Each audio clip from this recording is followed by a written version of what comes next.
हा 2.5 एकरचा प्लॉट आहे. या प्लॉटमध्ये 758 विजेता हा वाण लावला आहे. याला आतापर्यंत फक्त 4-5 पाळ्या होऊन सुद्धा मध्ये कुठं अजून तण वापतायत. आता पाण्याची खूप गरज आहे, परंतु सरी काढताना खाली इतका ओल आहे,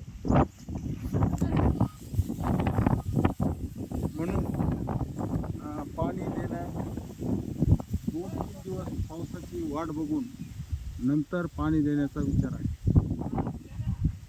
गेल्या वर्षी या प्लॉटमध्ये सोयाबीन आणि तुरीचं पीक होतं. सोयाबीन आणि तुरीचं पीक हे नत्र स्थिरीकरण करतात, म्हणून या प्लॉटची उंची चांगली आहे. चांगली आहे, हिरवेगारपणा जास्त आहे. या विजेता वाणावर थोडीशी लव दिसते, त्यामुळे रसशोषक किडींचा पण प्रादुर्भाव कमी होईल असं वाटतं.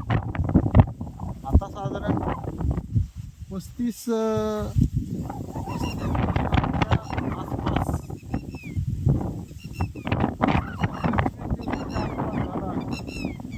कापसाची उंची पाहता कापसाची ग्रोथ एकदम ठीक आहे. कापसाला अजूनही थ्रिप्सचा वगैरे काही प्रादुर्भाव दिसत नाही आणि कापसामध्ये हिरवेगारपणा, कापसाची उंची, कापसाचे खालचे गळफांद्याचं प्रमाण पण या विजेता वाहनामध्ये कमीच दिसते. जी गळफांदी जे निघायची तर ती वाण स्टॉप होते आणि वरची गळफांदी यायला चालू होते असं दिसते. त्यामुळे हा वाण लवकरच पॉप्युलर होईल असं वाटते. 2-3 दिवसात जर पाऊस नाही आला तर मात्र पाणी देण्याची खूप गरज आहे. आता 5 फुटावर एक सरी आपण पाडतोय. या रानातील सेंद्रिय कर्ब व्यवस्थित एकच्या आसपास असल्यामुळं इथं पाणी दिलं तर सायपण पद्धतीनं जवळपास 3 फुटापर्यंत पाणी ओढण्याची कॅपॅसिटी, धारण क्षमता जमिनीची वाढलेली असते सेंद्रिय कर्ब असल्यामुळं. म्हणून इथं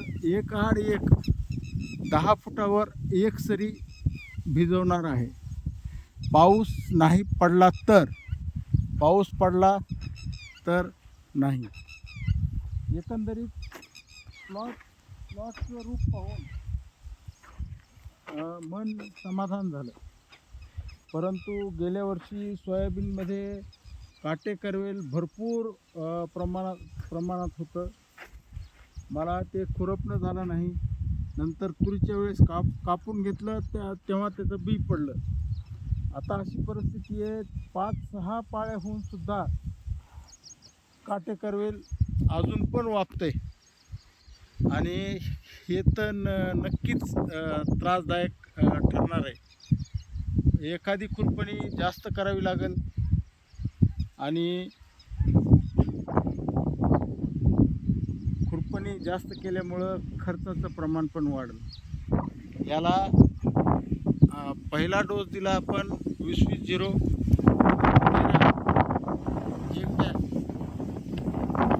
रॅलीज कंपनीचं ग्रीन गोल्ड 25 किलो आणि सुपर फॉस्फेट 25 किलो. या 20-20-0 मधील युरियाचं विघटन होऊन लवकर कापसाला लागू होतं. त्यामुळं कापूस तेजदार आणि हिरवेगारपणा लवकर येतो. सुपर फॉस्फेट लवकर पिकाला उपलब्ध होत नाही. जवळपास 2-2.5 महिन्याचा कालावधी पुरत पिकाला ज्यावेळेस बोंड भरण्याची अवस्था असते कापसाची, त्यावेळेस खरीप खुरदाची गरज असते. ती गरज हे सुपर फॉस्फेटच्या माध्यमातून भरून निघेल. ग्रीन गोल्डमध्ये सूक्ष्म अन्नद्रव्याचं प्रमाण जवळपास बरेच सूक्ष्म अन्नद्रव्ये त्यात असतात. यामुळं कापसावर रोगप्रतिकारक क्षमता निर्माण होते. इनटेक म्हणजे कापसाला जमिनीतून अन्न ओढून घेण्याची क्षमता वाढते. फांद्या मजबूत होतात. तसेच नंतर येणारा लाल्या रोगाचा प्रादुर्भाव फार कमी होतो. हा माझा अनुभव आहे आणि तो मी शेअर करत आहे.